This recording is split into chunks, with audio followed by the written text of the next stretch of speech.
Welcome in today for our security sessions panel discussion. I've brought together some real celebrities in this space. We have Mike Miller, Will, and Stas joining us to discuss the concept of vCISOs. Are they here to stay? How long have they been here? What is a vCISO? We'll cover the whole gamut today. But without further ado, let's just kind of meet our guests that are going to kind of add to this conversation. So, Mike, if you wouldn't mind introducing yourselves, telling us a little bit who you are, what you're working on.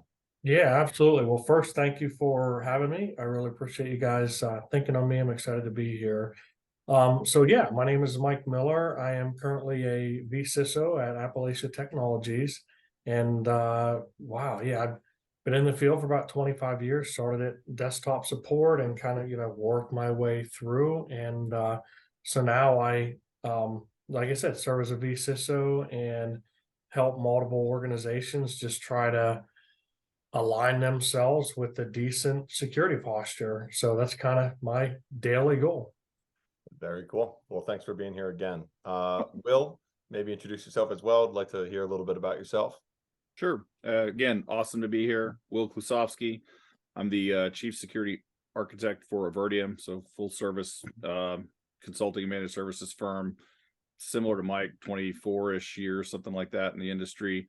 The majority of that spent in consulting and managed security firms. The advantage I have is within those types of service organizations, I've worked in pretty much every department that exists over the course of my life. So whether it's been in product development, product management, or in, delivery services, and spent a lot of my career really just working with CISOs, helping them solve their problems, both big and small, strategic and tactical. And so, excited to dig into this topic. I've actually talked about this similar topic before on another podcast, so it's going to be fun. Very good. Cool. And Stas, introduce yourself, please. Sure. I'm Stas Bojoukha. I'm the CEO and founder of Compyl. My background is information security. I've got about 20 years of experience in the space. Everything from I started working on computers when I was in high school. I ended up getting paid by the high school when I was still there to engineer their network. I've got a degree in the space. I've got a bunch of accreditations, and I've been a CISO multiple times for both quite large organizations, smaller organizations, and now we're just helping companies get their information security posture up off the ground, and just helping them build a robust security program. Great. Well, I appreciate each of you being here, and this is going to be a good chat. Mike, I'm going to start with you, maybe just setting the scene for us. So, for those that maybe aren't that familiar, the vCISO, virtual CISO role, how long has this role been out there? Is it mainstream? Did COVID and kind of everyone going remote make it more mainstream?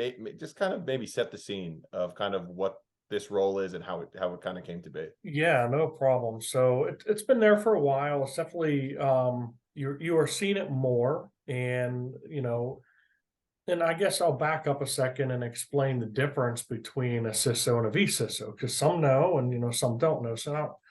So at a high level, a CISO is someone who works defensively at an organization, trying to help them, get from point A to point Z, strategically align and helping a company strategize, whether it's using a framework or what have you, to help them better their security posture. However, a CISO comes at a high cost sometimes, and many organizations, SMBs, have a hard time paying those high rates. So that's where the vCISO comes in. It's more of a fractional service, right? So like the company I work for, we may have vCISOs that are serving for 3 or 4 different organizations that are fractional. They may serve for 5 or 10 hours a week for company A, 5 or 10 hours a week for company B. And really the goal is to help a company strategize, make sure that they're prioritizing right, make sure that they help them ensure that they're not wasting resources, wasting budgets and things like that with no direction, right? So we help them, with short-term plans and long-term plans, because as you know, making changes and if you're an SMB that's starting out with nearly nothing, it could take a while, right? It could take a couple of years to get to where you need to be or more. So we help them short term and then long term kind of develop, a kind of a pathway there. Interesting. Yeah, that's it's interesting to think about, because I think in conjunction with this being a little more mainstream, with more and more businesses kind of going to the cloud, right? Yeah. I think what's pulling, or what's you talk about cause and effect, like maybe an organization that didn't think about security so much, now that they're deployed in the cloud, Yep. whether you are a security person or not, you're probably realizing that security needs to be something you're bringing into the fold sooner than later. Will, how do you kind of think about that, from just organizations needing to mature security programs probably a little sooner than maybe they did in years past? Is that fair to say? Yeah, it's interesting you talk about, maturing the security program, because I think, I probably started talking about and selling vCISO services at least a decade ago. So probably 2014, maybe even. And I think we kind of had the same thing happen that always happens in our industry. And as somebody who works very closely with marketing, I'll take offense to this myself, but the terminology gets kind of clouded. Right. And a lot of organizations, to Mike's point, the whole idea was, hey, I'm too small to go hire a very expensive CISO, but I still need to manage that program. So I'll contract with you. And then what kind of blossomed out of that from the consulting side of the house was, well, okay, you've got a CISO maybe, but you've got this really big program you need to drive, and you don't have an executive that can do that. So here's somebody that can do that. Or you're a multi-conglomerate and you've got to manage the security of all of these other organizations. So, hey, we're gonna sell you a vCISO. And so what happened is it started to kind of take on this term of someone who's going to come in and work strategically, right, at sort of that executive level, but maybe they're not necessarily signing off on the line. So I think there are two things, right? And we could get into the minutia of what fractional versus like we see temporary ones, interim ones, right? Organization loses their CISO. We're going to fill that hole for you for a little while you go and help find another one, or an organization who's decided, hey, I need a CISO now, right? But I don't know how to find one. What does that look like? So you put a vCISO in there to help with the CISO search, right? So to me, those all have really different. At the end of the day, those are different types of services that get delivered. But I think our industry has just kind of accepted that is all blanketed into being vCISO these days. So I think you start to see individuals take that moniker on, themselves. You'll see a lot of people on LinkedIn who will call themselves a vCISO.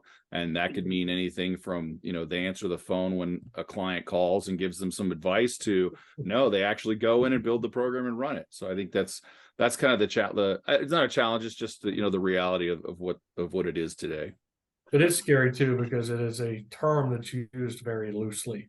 And just like you said, Will, you see people putting it in their title on LinkedIn, with a year and a half of experience in IT, and next thing you know, they're going into an organization and just getting spun in circles. So, and that doesn't help. Oh, good, Brian. Or they've never been a CISO anywhere else, right? I mean, I literally had this debate with a vCISO a few weeks ago, but sorry, just to touch on Will's point, right? Like, I think the world of technology has just changed so much since cloud computing, right? So like when you said 2014, I mean, that's pretty much, like, I remember working with a company where they were an early adopter of AWS, and they're like, everyone that they were pitching their product to, like, no, it has to be in a data center that we recognize. It has to be, a tier 1 data center. I think it's tier 1. I can't remember if it's tier 4 or 1 that's good. But anyways, and it was really hard to pass those assessments at the time.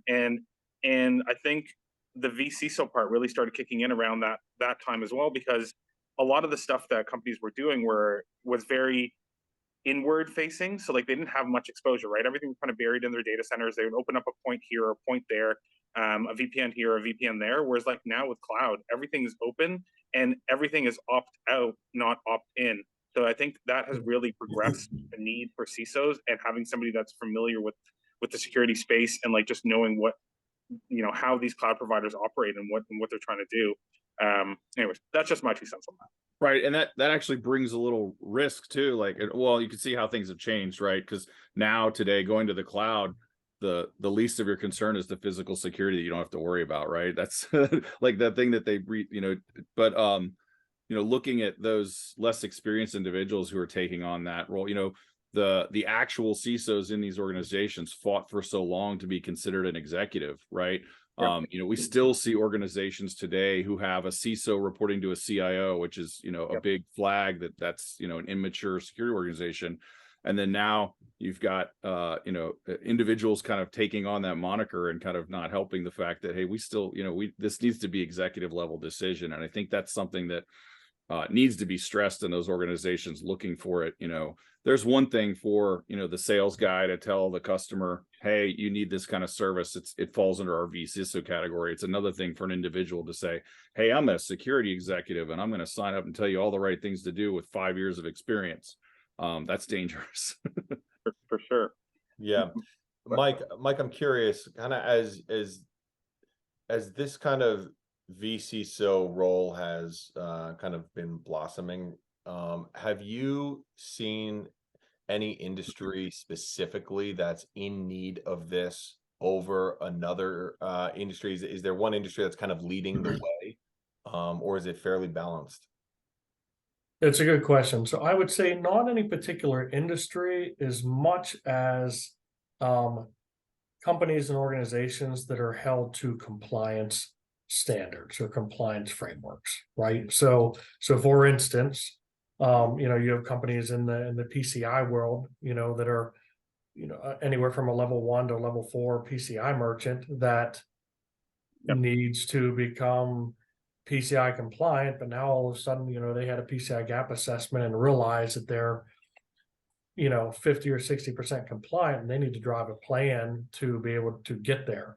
And now all of a sudden they need to bring in leadership or some, strategic advice to get there. So I can't really say industry specific, but I could say it's mainly, I think it's still driven. Unfortunately, this whole industry, as you guys know, is driven by compliance. It's fortunate and unfortunate, right? Yep. But I still feel that compliance is the #1 driver for these types of things. Or an incident. Yeah. You're right. Yeah, you're exactly right. Yeah, I don't think it's, I think to Mike's point, I think there's probably a customer profile that exists, and that may exist in certain industries more than others. Yeah. Because, to the point, it's not an inexpensive service to consume, right? It may be, when employed properly, can be cheaper than having an actual CISO on site, right? That's the whole point. Or knowing, especially if you don't need to fulfill that role full time. So I think that's kind of where it comes down to. It's not necessarily, oh, this is like, retail organizations, especially on the lower margin side, not the luxury goods, they may be more cost sensitive, but that doesn't necessarily make them a good candidate to have a vCISO, right? But it's more about, how often do you need that? What level of commitment do you need from the organization? Yeah. Absolutely. Stas, I'm curious, Mike was talking about the industry, this kind of being driven by compliance.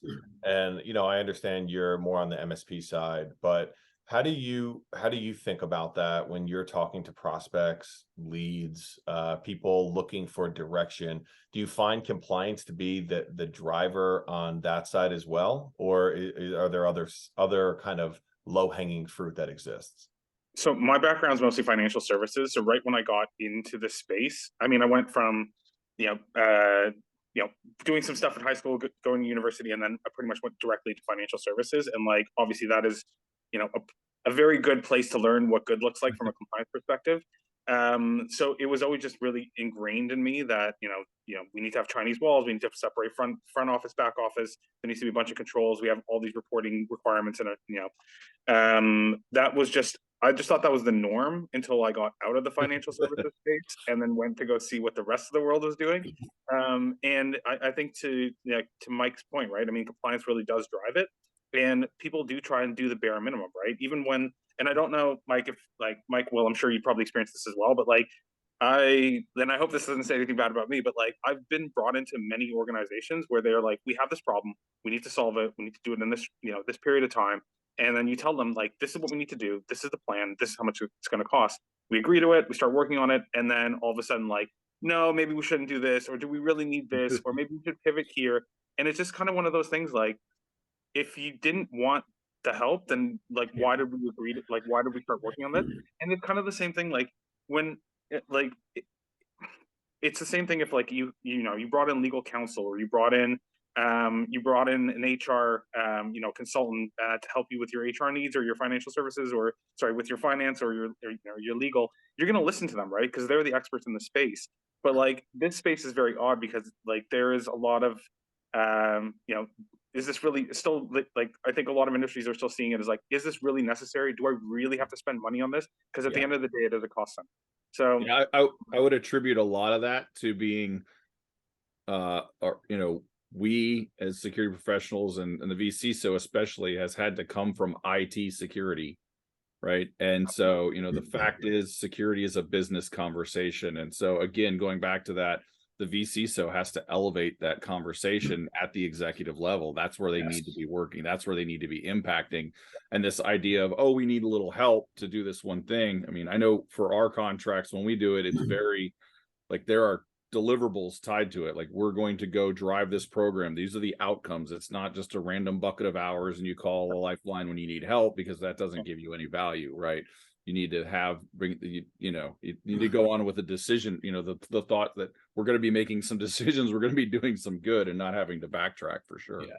I see a vCISO being that conduit to, us IT guys. We're not always the best communicators. We're geeks, right? We like to dive in, we like to get our hands dirty. And, many of us just aren't good communicators. So the problem that you see is you have fantastic IT teams, but then you have the business, right? But sometimes that communication between the IT team and the business stakeholders, board, what have you, the communication isn't spoken in a language that the business can understand, right? Yeah, FTP version, whatever, is still active, and when you do all this stuff, but what does that mean for the organization? It means if we don't do A, B, and C, we're not going to be able to sell widgets if this happens, right? So it's that person that has to be able to communicate to those stakeholders, the board, what have you, to make them realize, okay, maybe we shouldn't be looking at this as, let's just do what we need to do to become compliant. Let's do what we need to do to make sure that you have a business continuity, right? So, and sometimes a vCISO is more effective, a non-biased person that's not within the organization coming in and saying, you know what, we better get things fixed up here, or X, Y, and Z could potentially happen. Yeah, absolutely. I had somebody once tell me that it's once the guy in the tie says it, then it's true, right? So yeah, that's I don't wear ties. Yeah, I don't either. But the CISO internal, and I had another CISO tell me his title stood for Chief Inside Selling Officer, because again, I've had this conversation, especially with individual contributors and individuals who are very technically mindset, being frustrated with sort of like executives and management, and you understand that they. The vCISO is going to have a lot of information that you don't, and that knowing that FTP stuff is fine, but like, I have to make a decision about all of these other things, because at the end of the day, the business's job is to sell widgets or whatever, right? And if what we're doing doesn't support that, then that's how the decisions are made. It doesn't matter how cool that new technical thing is you want to do, or that one-to-one product comparison, right? There's going to be more strategic things that are going to be made. And again, we go back to that challenge of somebody with less experience that can't articulate that or understand that is a risk. Yeah, and many times business or IT teams are coming at the organization saying, we need these new platforms or this new software, and then you realize that there are so many things, so many assets that the organization already has that could be implemented, but you don't have the right resources to implement them. So why are we buying more software? So it takes someone from that level, from that outside view, to say, okay, what do we have? How are we using it? And and so on. How can we be more effective? And the experience they have with doing that before, right? And being able to articulate to the organization, to be able to understand what the organization is, creating and selling widgets. Well, what widgets are they? How do we get them? What do the customer care about? and then putting an actual plan and articulating it properly to the board or whoever to get that across. Like, I think that's super valuable. It's super valuable, and it often doesn't happen. You get that mix of both technical and soft skills as well. It's a very rare combination of people, but it's super important. Interesting Absolutely. anecdote on that. I know a very large company that was looking to staff a CISO, not a vCISO, but they specifically wanted somebody from consulting, not another CISO to come in because of that, because they were doing digital transformation, because they were doing change, because they needed somebody to have that perspective, not necessarily, I've had the technical CISO or these different type of, internal CISO, but wanting somebody with that consulting mindset who can come in and kind of take a look at everything. So I thought that was interesting. Yeah, no gibberish, right? Just tell me what it is and tell me what the risks are and lay it out to me. And if you can do it in a monetary, with a monetary figure, that'd be the best way. Wil, I'm curious. Mike kind of touched on this, but maybe help me think about this correctly. Are there, like, on the consulting side, are there signals that, like, somebody is saying to you and you're saying, okay, you think you need a piece of software, you don't need a piece of software, you need a vCISO, or vice versa. They're coming to you saying, I need a vCISO, or do I need a vCISO? Like, are there signals around that, or is it not that easy to kind of diagnose? Yeah, I think there absolutely are, and it really comes down to having a consultative approach, right? The hardest thing for a salesperson to do is to be given an opportunity to say, hey, I need this, and not just fulfill that. But partnering with the organization, saying, okay, what is it that's driving that? Do you understand what's driving that? Personally, every time somebody, CISO told me they needed this new piece of technology, I always ask about, their prior risk assessments and, their current roadmaps and their compliance requirements and how that feeds into it, right? And so, a lot of times, asking just that one question will be an indicator if they didn't do those things, which means they, for some, so there may be a gap in leadership. They may have a CISO who doesn't understand how to do that. It may have no CISO, so there's definitely indicators to say, hey, you need this type of service, even if you do have a CISO in place, right? So again, we say vCISO, but that could be V deputy CISO, that could be a BISO, that could be, any sort of number of these programmatically driven executive level sort of roles that need to be filled. That's interesting. And then Mike, kind of, flipping that on its head, again, I want to make sure I'm thinking about this correctly, but so you get brought into the fold and there's a number of initiatives that maybe an organization is looking to kind of pursue. You're a one-man band, right? You're not a magician. So at some point you may also need to recommend, hey, I'm here, this is the roadmap, but to get from point A to point B, we may need to go and find a couple pieces of software or make another investment, actually make these goals reality. Yep, you're exactly right. And the thing is, every vCISO engagement is different. I can't say I've been on one that's the same, right? Even though every organization has risks, but every organization has different risks. Every organization has different IT teams and different levels of knowledge and different leadership. So for me, one of the things that I like to look at first is show me your policies and procedures. And so quickly, and you can tell the maturity of an organization in a heartbeat when they say, oh yeah, I think we have a policy somewhere, let me get that sent to you. And I'm like, oh no, right? Or they send you these templated policies that have been updated in 2013, right? Haven't been annually reviewed, haven't been revised, or the policies are, effective, they're new, they've been, evaluated, but you start digging in and asking for evidence. Okay, so we're doing this. Your policies talk about a hardware configuration standard. Let's see that standard and how are you deploying this, right? Well, I don't know. We never really thought of that. So you can tell the maturity of an organization really fast just by, for me, that's the roots. I start at the policies, procedures, standards, and go from there. That's so funny. Like literally, like you're reaching the converted. Like the first thing I do, network diagram, and let me see the policies, and that tells me everything you need to know. Yeah. Funny. Absolutely, yeah. I like to ask them about their asset management. Oh yeah, yeah. That's usually my third. And if they actually have an asset register, is it actually, have you actually classified it? And can I see the classification levels? If it includes more than printers and laptops, I'm impressed. So Most people don't, or they don't understand applications and data or assets. Yeah, and you can't protect what you don't know you have. That is step one. You have to know what you have. You know, it's interesting having the three of you discuss this topic, because the three of you are, I think, all on board with there's first of all, these are complex challenges. These aren't easy fixes. Low-hanging fruit is few and far between for wins when organizations are looking to get secure, right? We could do things really quickly, but they might not be done really well, and then you kind of get yourself in a little pickle there. But Mike, from your side, the vCISO, Will, you come in and you have a lot of experience on the consulting side, and then Stas, you built a whole solution around this and a business around offering, a lot of direction, because organizations need it. So this has just been really, I think, helpful, and I think those that get a chance to watch this will find a lot of gems in here. So I appreciate the three of you and your time, and I hope we could do it again and maybe dive into another fun topic.